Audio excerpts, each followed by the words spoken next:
আমাদের আজকের সমাজে পরীক্ষা আমাদের উপরে কিছু না কিছু আসে, কিন্তু ওই পরীক্ষায় আমাদের বেশিরভাগ মানুষ কি করে ফেল করে। কিয়ামতের আগে এমন একটা সময় আসবে, ইয়াসবাহুর রাজুলু মুমিনান ওয়া ইয়ামসি কাফিরান। সকালবেলা মানুষ থাকবে ইমানদার, একেবারে পাক্কা মুমিন, কিন্তু সন্ধ্যাবেলা সেই ইমানদার মুসলমানটি কাফের হয়ে গেছে। নাউজুবিল্লাহ। এমন কঠিন অবস্থা হবে। সামান্য দুনিয়ার কিছু ফায়দার কারণে, ফায়দা পাওয়ার আশায়, ফায়দা তখনও পায় নাই, ফায়দা পাওয়ার আশায় আল্লাহর পবিত্র নামটি মুছে দিয়েছিল। নাউজুবিল্লাহ। কিন্তু আমাদের এই পূর্ববর্তী নবীর উম্মতদেরকে কেমন পরীক্ষার মুখোমুখি হতে হয়েছে। প্রয়োজনে জান দিয়ে দেব, কোরবান হয়ে যাব, শহীদ হয়ে যাব, এরপরেও যে আল্লাহর উপর ঈমান এনেছি, আল্লাহকে রব হিসাবে স্বীকার করে নিয়েছি, এই অবস্থান থেকে এক কদমও এদিক ওদিক হব না। সুবহানাল্লাহ। অবশেষে মন্ত্রী, ইমানদার মন্ত্রী আর ওই ঈসাই আলেম, দুইজনকে হাদিস শরীফে বলা হচ্ছে, দুইজনকে করাত দিয়ে অঙ্গ প্রত্যঙ্গ কেটে কেটে একটার পর একটা কষ্ট দিয়ে একবারে মেরে ফেললে তো মরেই যাবে, সেই জন্য একেবারে মেরে ফেলা নাই। একবার হাত কেটেছে, একবার পা কেটেছে, একবার অন্য অঙ্গ কেটেছে, এবং তখনও বলছে, এখনো স্বীকার করে না বাদশাকে রবি। আম্মা বাদ, উপস্থিত সম্মানিত মুসল্লিবৃন্দ, রাহিমানি ও রাহিমাকুমুল্লাহ, ধারাবাহিক আলোচনায় এই বিষয়টি বোঝানোর চেষ্টা করেছিলাম যে ঈমানদার মুসলমানদেরকে আল্লাহ তাআলা পরীক্ষা গ্রহণ করেন। ঈমানের উপর যখন থাকবে, আল্লাহ তাআলা এই ঈমানের পরীক্ষা গ্রহণ করেন। এই পরীক্ষায় যারা উত্তীর্ণ হতে পারে, তারাই আখিরাতে জীবনে সফলতা অর্জন করতে পারে। সুবহানাল্লাহ। আর পরীক্ষার মধ্যে যদি অকৃতকার্য হয়ে যায়, তাহলে তাদের ফজিলত, যে মর্যাদা, সেটা নষ্ট হয়ে যায়। এই যে পরীক্ষা আল্লাহ তাআলা ঈমানদার মুসলমানদের কাছ থেকে নেবেন, এটা আল্লাহ তাআলা আগেও সতর্ক করে বলে রেখেছেন, তোমরা যারা ঈমানদার, তোমাদের কাছ থেকে আমি পরীক্ষা নেব। আহাসিবান নাসু আন ইয়াতরুকু আন ইয়াকুলু আমান্না ওয়া হুম লা ইফতানুন। আল্লাহ বলছেন, তোমরা কি ধারণা করে আছো, তোমরা বলবে আমরা ঈমান এনেছি, অথচ তোমাদের কাছ থেকে কোনো পরীক্ষা গ্রহণ না করেই তোমাদেরকে কি ছেড়ে দেওয়া হবে? পরীক্ষা ছাড়া ছেড়ে দেওয়া হবে না, পরীক্ষা আল্লাহ তাআলা নেবেনই। তো সেই পরীক্ষা ঈমানদার মুসলমানের মর্যাদা অনুযায়ী, যে যে মর্যাদার ঈমানদার, সে মান অনুযায়ী, মর্যাদা অনুযায়ী আল্লাহ তাআলা পরীক্ষা গ্রহণ করেন। তা আমাদের পূর্ববর্তী নবীর উম্মতদের কাছ থেকে আল্লাহ তাআলা এই ধরনের পরীক্ষা নিয়েছেন। তাদের কাছ থেকে যে কঠিন কঠিন পরীক্ষা আল্লাহ তাআলা নিয়েছিলেন, বলতে গেলে আমরা রহমতুল্লিল আলামিনের উম্মত হওয়ার কারণে, সুবাদে সেই ধরনের কঠিন পরীক্ষার মুখোমুখি আমাদেরকে হতে হচ্ছে না, আলহামদুলিল্লাহ। নয়তো পূর্ববর্তী নবীর উম্মতদেরকে কেমন কেমন পরীক্ষায় অবতীর্ণ হতে হয়েছিল। এই প্রসঙ্গেই আলোচনা সূত্রপাত করেছিলাম আসহাবুল উখদুদের, যাদেরকে আল্লাহ তাআলা কোরআন শরীফে আসহাবুল উখদুদ বলা হয়েছে। ঈসা আলাইহিস সালামের নবুয়তি জামানায় এক জালেম বাদশা ছিল, মুশরিক বাদশা ছিল, যে নিজেকে খোদা দাবি করত, রব দাবি করত, নাউজুবিল্লাহ।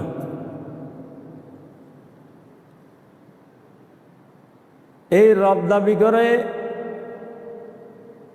অনেক সাধারণ মানুষ তাকে রব স্বীকার করে ঈমান হারা হয়ে গেছে। বেঈমানের উপরেই আছে মানুষগুলি। এর মধ্যেই আল্লাহ তাআলা কিছু মানুষকে ঈমানের দৌলত দান করেছেন, সুবহানাল্লাহ।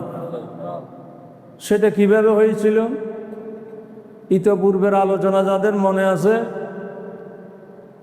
তারা বুঝতে পারবেন।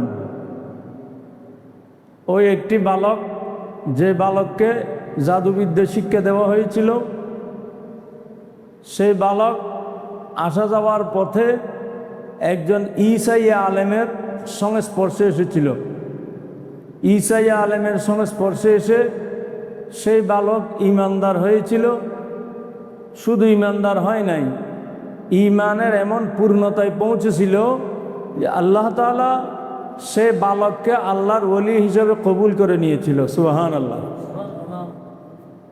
তো সে বালককে যখন আল্লাহ তাআলা ওলি হিসেবে কবুল করে নিলেন, সে বালকের কিছু কারামত প্রকাশিত হতে শুরু করলো। একটা হিংস্র অদ্ভুত জানোয়ার চলে এসেছিল জনপদে। ওই বালক একটি ছোট্ট পাথর দিয়ে ওই অদ্ভুত হিংস্র জানোয়ারটিকে ধ্বংস করেছিল। এটা দেখেই এলাকার মানুষ ওই বালকটির প্রতি আকর্ষিত হয়েছিল। বালকটি অনেক দুরারোগ্য ব্যাধি থেকে মানুষকে সুস্থতা দিতে শুরু করলো। এগুলি দেখে মানুষ দলে দলে ওই বালকের হাতে সত্যিকারের দিন, ঈসা আলাইহিস ইসলামের দিন গ্রহণ করতে শুরু করলো, মহান আল্লাহকে রব হিসাবে মানতে শুরু করলো, সুবহানাল্লাহ। ইত্যবসরে ওই বাদশার সভাসদের এক মন্ত্রীর দৃষ্টিশক্তি নষ্ট হয়ে গিয়েছিল। সেই ব্যক্তিও ওই বালকের সংবাদ পেয়ে বালকের কাছে গিয়েছিল। বালকও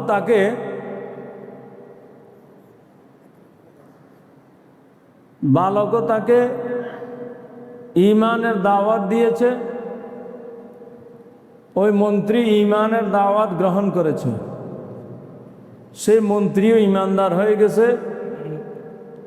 বালকও সেই মন্ত্রীর জন্য আল্লাহর দরবারে দোয়া করেছে। মন্ত্রী আল্লাহর ইচ্ছায় সুস্থতা লাভ করেছে, পরিপূর্ণ দৃষ্টিশক্তি ফিরে পেয়েছে, সুবহানাল্লাহ। মন্ত্রী দৃষ্টিশক্তি ফিরে পেয়ে তারপরের দিন রাজদরবারে ফিরে আসলো। রাজদরবারে ফিরে এসে যখন তার বাদশাহের সাথে তার দেখা হলো, বাদশাহ তাকে জিজ্ঞাসা করলো, ব্যাপার কি? গতকালও দেখেছিলাম তুমি অন্ধ ছিলে, তুমি হাতড়িয়ে কোনো রকমে চলাফেরা করতে, আজকে দেখা যাচ্ছে তুমি একেবারে সুস্থ হয়ে গেছো, দৃষ্টিশক্তি পরিপূর্ণ ফিরে পেয়েছ, ব্যাপার কি? তখন সে বলেছিল, আমাকে আমার রব সুস্থতা দান করেছেন, সুবহানাল্লাহ। তখন বাদশাহ বলল, তোমার রবকে? ও আচ্ছা, আমি নাকি তোমার রব?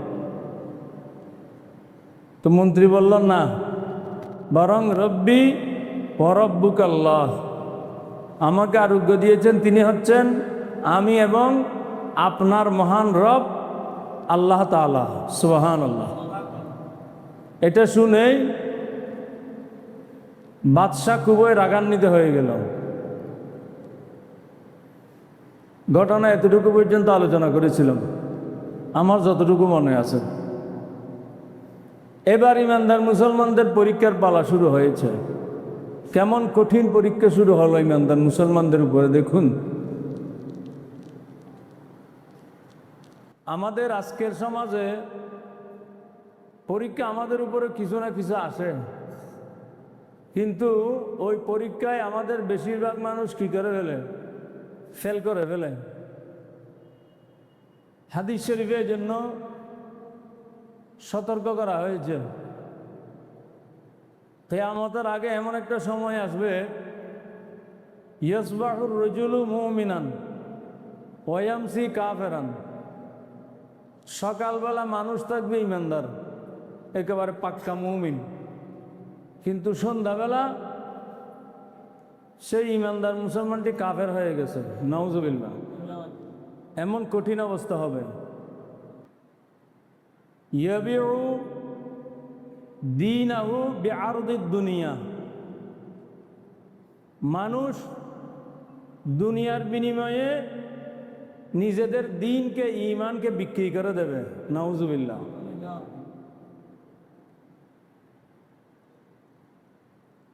তাহলে হাদিস শরীফ মোতাবেক বোঝা যাচ্ছে কিয়ামতের আগে এমন সময় আসবে, সকালে ইমানদার থাকবে, বিকালে বেঈমান হয়ে যাবে। দুনিয়ার কিছু স্বার্থের কাছে, দুনিয়ার কিছু পদ পদবীর কাছে, দুনিয়ার কিছু ধন সম্পদের কাছে নিজের ঈমান, আকীদা, দ্বীনকে বিক্রি করে দেবে। তা আমরাও দেখতেও পাচ্ছি। সকালে হয়তো ফজরের নামাজ পড়ে বের হয়েছে, ইমানদার ছিল, সন্ধ্যাবেলা গিয়ে পূজা মণ্ডপে মূর্তির সামনে গীতা পাঠ করেছে। নাউজুবিল্লাহ। তো সকালে ইমানদার ছিল, সন্ধ্যাবেলা মূর্তি পূজারী হয়ে গেছে। নাউজুবিল্লাহ, কাফের হয়ে গেছে। তো এগুলি তো আমাদের চোখের সামনে হচ্ছে নাকি? খুব বেশি দিন আগের কথা তো নয়, এগুলি মাঝে মাঝে মনে করে দিতে হয়, না হলে ভুলে যাবেন আপনারা। মানুষ দ্বীনের নাম দিয়ে, ইসলামের নাম দিয়ে, মুসলমানিত্বের নাম দিয়ে মানুষের সাথে কেমন মুনাফিকি করছে, কেমন ধাপ্পাবাজি করছে, এগুলি মনে রাখার দরকার। নয়তো যে কোনো সময় তাদের খপ্পরে পড়ে নিজেদের ঈমান আকীদাও কি হয়ে যেতে পারে? নষ্ট হয়ে যেতে পারে। এই জন্য এগুলি মাঝে মাঝে কি করে দিই? মনে করে দিই। তাহলে এই আল্লাহ রসুল যেটা বলেছেন, সকালে ইমানদার থাকবে, বিকালে কাফের হয়ে যাবে, সেটা আমরা একেবারে চাক্ষুষ দেখতে পেয়েছি। দুনিয়ার বিনিময়ে দ্বীনকে বিক্রি করে দেবে, সেটাও দেখেছি। দুনিয়ার কিছু পদ পদবীর আশায় আল্লাহর নামকে বিক্রি করে দিয়েছে। নাউজুবিল্লাহ। বুঝেন নাই মনে হয়। দলের লোগোতে বড় বড় অক্ষরে আল্লাহর নাম লেখা ছিল, আল্লাহু। কোরআন শরীফের আয়াত লেখা ছিল আকিমুদ্দিন। ক্ষমতার লোভে কিছু বিদেশি রাষ্ট্রের প্ররোচনায় আল্লাহর নামটিও মুছে দিল, কোরআন শরীফের আয়াতটিও মুছে দিল। নাউজুবিল্লাহ। তো কি করলো এটা? ওই দুনিয়ার কিছু ফায়দা হাসিলের জন্য, কিছু পদ পদবীর জন্য আল্লাহর নামের সাথে, কোরআন শরীফের আয়াতের সাথে গাদ্দারি করেছে। নাউজুবিল্লাহ। তো এগুলি আবার যারা করছে তারা কোনো নাস্তিক, মোরতাদ, অমুসলিম কেউ না। এগুলি যারা করেছে তারাও ইসলামের নামে করেছে, মুসলমানিত্বের নামে করেছে, ইসলামী আন্দোলনের নামে করেছে। তো ওই যে পরীক্ষার মধ্যে এরা কি করে ফেলছে? ফিল হয়ে যাচ্ছে। দুনিয়ার স্বার্থের কাছে ঈমানকে বিক্রি করে দিচ্ছে। কিন্তু ওই যেই এবার আগের কথায় আবার ফিরে আসি। ওই মন্ত্রী এখন চোখ ফিরে পেয়েছে, দৃষ্টিশক্তি ফিরে পেয়েছে। মন্ত্রী বলছে আমি এখন আপনাকে আর রব মানি না। রাজাকে বলছে, বাদশাকে বলছে আমি আপনাকে রব মানি না, আপনি তো বাতিল খোদা। আমি এখন আমার মহান রব আল্লাহর উপরে ঈমান এনেছি। এখন বাদশা রাগান্বিত হয়ে গেল, তোমাকে এই রবের পরিচয় কে দিয়েছে? যে রবের কথা তুমি বলছো, তুমি আমার দিন থেকে কেন বের হয়ে গেলে? তো যখন তার উপরে, ওই মন্ত্রীর উপরে যখন বিভিন্নভাবে চাপ প্রয়োগ করা শুরু হলো, ওই আমাদের দেশে যেটা বলে আর কি, রিমান্ডে নিয়ে যে ধরনের নির্যাতনের কথা বিভিন্ন গণমাধ্যমে অনেক সময় বের হয়ে আসে, এই ধরনের। তো ওই মন্ত্রীর উপরে যখন এভাবে নির্যাতন চালাতে শুরু করলো, তোমাকে এই রব, আল্লাহর রব, আল্লাহকে যে তুমি রব হিসেবে স্বীকার করে নিয়েছো, এই রবের পরিচয় তোমাকে কে দিয়েছে? আর আমি যে এতদিন তোমাদের রব ছিলাম, আমাকে রব হিসেবে তোমরা বিশ্বাস করতে, এই বিশ্বাস যে পরিত্যাগ করেছ, এই শিক্ষা তোমাকে কে দিয়েছে? বারবার যখন তাকে কি করা হচ্ছে, নির্যাতন করা হচ্ছে, অবশেষে মন্ত্রী বাধ্য হয়ে ওই বালকটির কথা বলে ফেলেছে। এখন রাজদরবার থেকে হুকুম হলো বালকটিকেও গ্রেফতার করে নিয়ে আসো। এবার বালকটিকে গ্রেফতার করে নিয়ে আসলো। এখন বালকের উপরে শুরু হলো নির্যাতন। তোমাকে এই রবের খবর কে দিয়েছে যে আল্লাহকে রব মানছ? আমাকে রব হিসেবে স্বীকার না করে এখন আল্লাহকে রব হিসেবে স্বীকার করে নিচ্ছ। তোমাকে এই শিক্ষা, এই তালিম, এই দীক্ষা কে দিয়েছে? আমি আগের আলোচনায় বলেছিলাম, ওই শিশুটি যখন ওই অদ্ভুত প্রাণীটি হত্যা করে ঈসা আলেমের দরবারে ফিরে গিয়েছিল, ঈসা আলেমের কাছে যখন বালকটি এই অদ্ভুত প্রাণী হত্যার ঘটনা বর্ণনা করেছিল, তখন ঈসা আলেম তাকে বলেছিলেন, তুমি এখন ঈমানের পূর্ণতায় পৌঁছেছ সত্য, তবে তোমাকে কি হতে হবে? এখন পরীক্ষার মুখোমুখি হতে হবে, সতর্ক করেছিলেন। এখন এই বালকের পরীক্ষার পালা শুরু হলো। বালককে যখন ডেকে নিয়ে আসা হলো, বালকের উপরে অত্যাচার শুরু হলো। অত্যাচারের এক পর্যায়ে বালকও ওই ঈসা আলেমের কথা বলে ফেলল,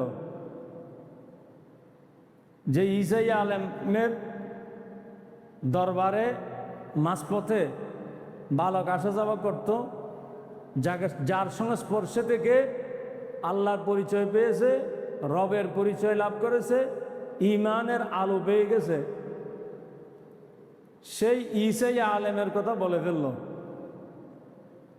এবার রাজদরবারের পক্ষ হতে সেই ঈসা আলেমকেও গ্রেফতার করে নিয়ে আসা হলো। তিনজন, মন্ত্রী, বালক, ঈসা আলেম, তিনজনের উপরে অকথ্য নির্যাতন শুরু হলো। তোমাদেরকে ঈমান ছাড়তে হবে, নয়তো মেরে ফেলা হবে, কঠিন শাস্তি দেওয়া হবে। বালক যা বলছে, ঈসা আলেমও তা বলছে, মন্ত্রীও তা বলছে। কেউ ঈমান ছাড়তে রাজি নয়। প্রয়োজনে জান দিয়ে দেব, কোরবান হয়ে যাব, শহীদ হয়ে যাব, কিন্তু মহান রব আল্লাহকে স্বীকার করে নিয়েছি, এই স্বীকৃতি থেকে, এই স্বীকারোক্তি থেকে এক কদমও এদিক ওদিক হব না। সুবহানাল্লাহ। নির্যাতনের পর নির্যাতন চলতেই লাগলো। কোনোভাবেই তাদেরকে ওই আল্লাহর দিন থেকে, আল্লাহকে রব হিসাবে স্বীকার করে নিয়েছে, সেই স্বীকারোক্তি থেকে তাদেরকে কোনোভাবেই টলানো গেল না। এটার সাথে যোগসূত্র স্থাপন করেছিলাম। ওই আল্লাহর নাম এতদিন ছিল নিজেদের পরিচিতির মধ্যে, লোগোর মধ্যে। সামান্য দুনিয়ার কিছু ফায়দার কারণে, ফায়দা পাওয়ার আশায়, ফায়দা তখনও পাই নাই, ফায়দা পাওয়ার আশায় আল্লাহর পবিত্র নামটি মুছে দিয়েছিল, নাউজুবিল্লাহ। কিন্তু আমাদের এই পূর্ববর্তী নবীর উম্মতদেরকে কেমন পরীক্ষার মুখোমুখি হতে হয়েছে। প্রয়োজনে জান দিয়ে দেব, কোরবান হয়ে যাব, শহীদ হয়ে যাব, এরপরেও যে আল্লাহর উপর ঈমান এনেছি, আল্লাহকে রব হিসাবে স্বীকার করে নিয়েছি, এই অবস্থান থেকে এক কদমও এদিক ওদিক হব না। সুবহানাল্লাহ। অবশেষে মন্ত্রী, ইমানদার মন্ত্রী আর ওই ঈসাই আলেম, দুইজনকে, হাদিস শরীফে বলা হচ্ছে, দুইজনকে করাত দিয়ে অঙ্গ প্রত্যঙ্গ কেটে কেটে একটার পর একটা কষ্ট দিয়ে একবারে মেরে ফেললে তো মরেই যাবে, সেই জন্য একেবারে মেরে ফেলা নাই। একবার হাত কেটেছে, একবার পা কেটেছে, একবার অন্য অঙ্গ কেটেছে, এবং তখনও বলছে, এখনও স্বীকার করে নাও বাদশাকে রব হিসেবে, যে আল্লাহকে রব মেনে নিয়েছে সেই আল্লাহকে ছেড়ে দাও। কিন্তু এই দুইজন ইমানদার মুসলমান, ইমানদার হাত মা কেটে ফেলছে, এরপরেও মহান রব আল্লাহর উপরে যে ঈমান এনেছে সেই ঈমান থেকে সামান্যতম বিচ্যুত হয়নি। সুবহানাল্লাহ। দুইজনকে এভাবে করাত দিয়ে এক একটি অঙ্গ প্রত্যঙ্গ কাটতে কাটতে দুইজনকেই শহীদ করে দেওয়া হয়েছে। এখন পালা আসলো বালকের, ছোট বালক। বালককে বলল, এখন তো তুমি দুইজনের পরিণতি দেখেছ। বাদশা বলছে, তুমি ছোট বালক, তোমার প্রতি আমার মায়া হচ্ছে বালক হিসাবে। এদের দুইজনের পরিণতি তুমি দেখেছ, এই অবস্থায় তুমি কি করো? তুমি যে বিশ্বাস, এখন নতুন বিশ্বাস স্থাপন করেছ, আল্লাহকে রব হিসাবে মেনেছ, সেটা ছেড়ে দাও। আমি বাদশাকে কি করে নাও? রব হিসেবে স্বীকার করে নাও। বালক বলল, অসম্ভব। আমি ঈমানের যে আলো পেয়ে গেছি, আমার রবের যে মারেফত পেয়ে গেছি, আমি এটার উপরে অটল অবিচল থাকব। প্রয়োজনে আমার গরদান কোরবানি দিয়ে দেব। সুবহানাল্লাহ। অবশেষে বাদশার হয়তো কিছুটা মমতা লেগেছে বালকের প্রতি।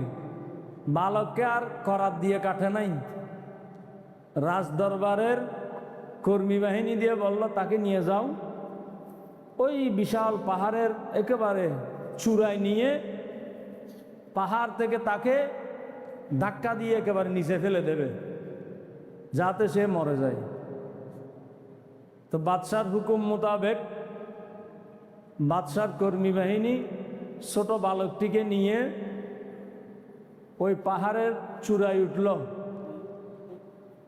তা আল্লাহ তাআলার হিকমত এখানে, বালককে যে আল্লাহ তাআলা ওলি হিসেবে কবুল করে নিয়েছেন, ওলির কারামত কিছু জাহের করতে হবে মানুষের কাছে, ওলির কারামত কিছু প্রকাশ করতে হবে। এগুলি আল্লাহর হিকমত আর কি। নয়তো বাদশা তো চাইলে ওই দুইজনকে যেভাবে খুন করে ফেলেছে, শহীদ করে দিয়েছে, এই বালকটিকে সেভাবে শহীদ করে দিতে পারত, কিন্তু তাকে সেভাবে শহীদ করল না। তাকে তার বাদশার কর্মী বাহিনী পাহাড়ের চূড়ায় নিয়ে গেল। এখন আল্লাহর পক্ষ থেকে বালকার কারামত জাহের হচ্ছে। যখন পাহাড়ের চূড়ায় নিয়ে গেল, পাহাড়ের মধ্যে প্রচণ্ড ভূমিকম্প হলো, ভূকম্পন সৃষ্টি হলো, পাহাড়ের মধ্যে কম্পন সৃষ্টি হলো। সেই কম্পনে ওই বাদশার রাজদরবারের বাহিনী সবাই ধ্বংসপ্রাপ্ত হলো, সবাই মরে গেল। একেবারে সম্পূর্ণ অক্ষত অবস্থায় বালকটি রাজদরবারে ফিরে আসলো। সুবহানাল্লাহ। বালকটি যখন রাজদরবারে ফিরে আসলো, রাজা তো আশ্চর্য। ঘটনা কি? তোমাকে না পাঠিয়েছিলাম এদেরকে নিয়ে তোমাকে পাহাড়ের চূড়া থেকে ফেলে দেওয়ার জন্য, তুমি আবার কিভাবে ফিরে আসলে অক্ষত অবস্থায়?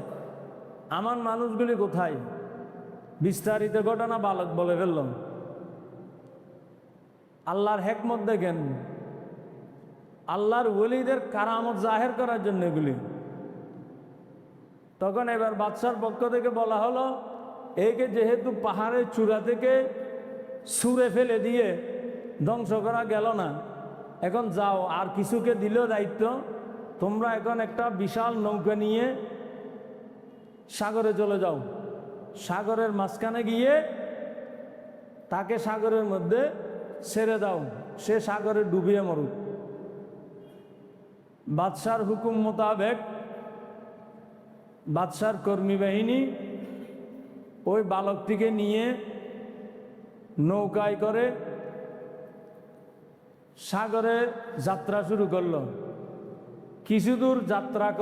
কিছু দূর যাওয়ার পরে আল্লাহর হুকুমে ঢেউ উত্তপ্ত হয়ে উঠল। প্রচণ্ড ঢেউ খেলতে শুরু করলো। প্রচণ্ড ঢেউয়ের তোড়ে জাহাজের যারা ছিল ওই বালকটি ছাড়া আর সবাই সাগরের পানিতে তলিয়ে গেল। নাউজুবিল্লাহ। কিন্তু আল্লাহ তাআলার কুদরতে সে বালকটি অক্ষত অবস্থায় একেবারে সুস্থ শরীরে বেঁচে গেল। শুধু বেঁচে গেল তাই নয়, সে সুস্থ শরীরে আবার রাজদরবারে ফিরে আসলো। সুবহানাল্লাহ। বাদশাহ তো আরো আশ্চর্য হয়ে গেল। ঘটনা কি? একটার পর একটা তো আমি ঘটনার পর ঘটনা আমাকে আশ্চর্যান্বিত করে ফেলছো। বিস্তারিত ঘটনা বালক বাদশাকে জানালো। এবার দেখুন, আল্লাহ তাআলা বালকটির কারামত ইতিপূর্বে জাহের করে দিয়েছে, মানুষের কাছে প্রকাশিত করে দিয়েছে।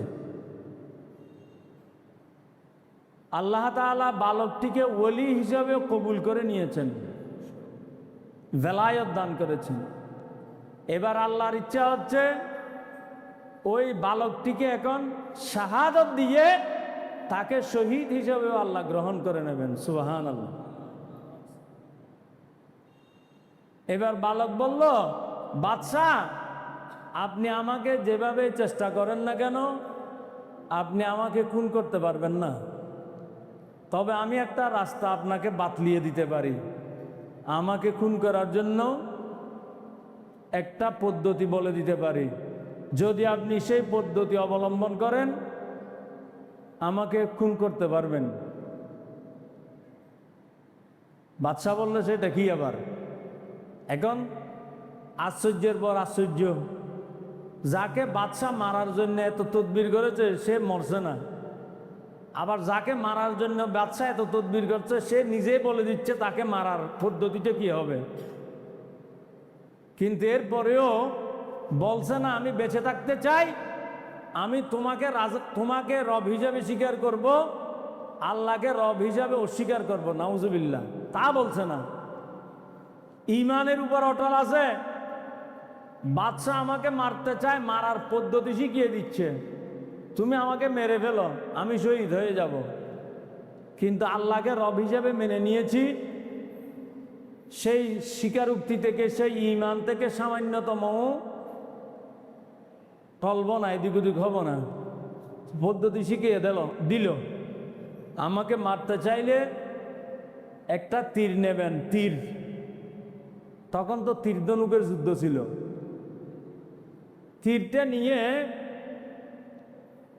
আমার দিকে ছুঁড়ে মারবেন, আর মারার সময় বলবেন, বিসমিল্লাহি রব্বি হাজাল গোলাম। আল্লাহর নামে সেই আল্লাহ যে আল্লাহ এই ছোট্ট বালকটির রব, তার নামে আমি এই তীর মারছি, এটা বলবেন। দেখেন বালকের বুদ্ধিদীপ্ত কি বয়ান। আপনি বলবেন যে আল্লাহর নামে, এবং সেই আল্লাহ কোন আল্লাহ? যে আল্লাহ এই বালকের রব। তা এখন তো বাদশাহ আল্লাহকে স্বীকার করে নিচ্ছে, নিজে তো এতদিন রব দাবি করেছে, এখন আবার রব আরেকজনকে মেনে নিচ্ছে। এখন বাদশাহ একটু ইতস্তত করছে, এটা আবার কি? আমি আবার রব কাকে মানি নেব? আল্লাহ আবার কি? কিন্তু বাদশাহ তো চরমভাবে ক্ষুব্ধ বালকের উপর। বালক তো মারতেই হবে। মারার জন্য এখন একাধিকবার চেষ্টা করেছে, মারতেই পারল না। এখন বালক যে পদ্ধতি শিক্ষা দিল, অবশেষে বালককে মারার জন্য বাদশাহ সেই পদ্ধতি অবলম্বন করতে সম্মত হয়ে গেল। তখন ওই একটা তীর, বালক যেভাবে বলেছিল বিসমিল্লাহ রব্বে হাজাল গোলাম, আমি আল্লাহর নামে, যে আল্লাহ এই বালকের রব, সেই আল্লাহর নামে তীরটি নিক্ষেপ করছি। বাদশাহ যখন সেভাবে তীর নিক্ষেপ করল, বালকটি সেখানে শহীদ হয়ে গেল। সুবহানাল্লাহ। এখন বালক যখন শহীদ হলো, আবার এতদিন মানুষজন তাদের বাদশাকে রব স্বীকার করে নিয়েছিল। এখন বাদশাহ বলল বিসমিল্লাহ রব্বে হাজাল গোলাম, ওই মহান রব, যে রব এই বালকের রব, সেই আল্লাহর নামে আমি তীর মারছি। মানুষজন বলছে তাইলে তো তুমি এতদিন রব দাবি করেছে, এটা তো একেবারে বাতুলতা। সবাই একযোগে সেই বাদশাকে রব অস্বীকার করে সবাই ওই বালকের রব আল্লাহর উপরে ঈমান নিয়ে আসলো। সুবহানাল্লাহ। দলবদ্ধভাবে সবাই মুসলমান হয়ে গেল, ঈমানদার হয়ে গেল। বাদশা তো এখন ব্যতিব্যস্ত হয়ে গেল, কি হতে কি হয়ে গেল। এখন আমার পথের কাঁটা দূর করার জন্য মন্ত্রীকে খুন করলাম, ঈসাই আলেমকে খুন করলাম, সর্বশেষ এই ছোট্ট বালকটিকেও খুন করে দিলাম। মনে করেছিলাম আমার রাজত্বের পরিবেশটা কি হয়ে যাবে, আমার জন্য অনুকূল হবে। এখন তো দেখি আরো বেশি প্রতিকূল হয়ে গেল। সবাই যখন একযোগে ঈমান নিয়ে আসলো, এবার বাদশা তাদের উপরে জুলুম শুরু করলো। ঘটনা তো আরো অনেক রয়ে গেছে। তো বালকও শহীদ হয়ে গেল, সাধারণ মানুষও আল্লাহর উপর ঈমান নিয়ে আসলো। বাদশাও চরমভাবে ক্ষুব্ধ হলো তার প্রজা সাধারণের উপরে। এখন প্রজাদের উপরে জুলুমের পালা শুরু হবে। তাহলে পরীক্ষা কারা কারা দিয়েছে? ওই তার মন্ত্রিসভার সদস্য পরীক্ষা দিয়েছে, সেই পরীক্ষায় পাশ করে ফেলেছে শতভাগ। ঈসাই আলেম, তাকে আল্লাহ তাআলা পরীক্ষায় অবতীর্ণ করেছেন, বাদশার জুলুমের স্বীকার করে ঈসাই আলেম পরীক্ষায় উত্তীর্ণ হয়ে গেছেন। বালককে আল্লাহ পরীক্ষায় পতিত করেছেন, বালক শতভাগ পরীক্ষায় উত্তীর্ণ হয়ে একেবারে জান্নাতের পাখি হয়ে চলে গেছেন। সুবহানাল্লাহ। এখন সাধারণ মানুষ ঈমানদার হয়ে গেছে, এখন পরীক্ষার পালা তাদের উপরে। ইনশাআল্লাহ তাদের পরীক্ষার বিষয় যদি সম্ভব হয় আগামী জুমায় আলোচনা হবে ইনশাআল্লাহ। যারা সুন্নত পড়েন নাই 4 রাকাত সুন্নত আদায় করে নিন।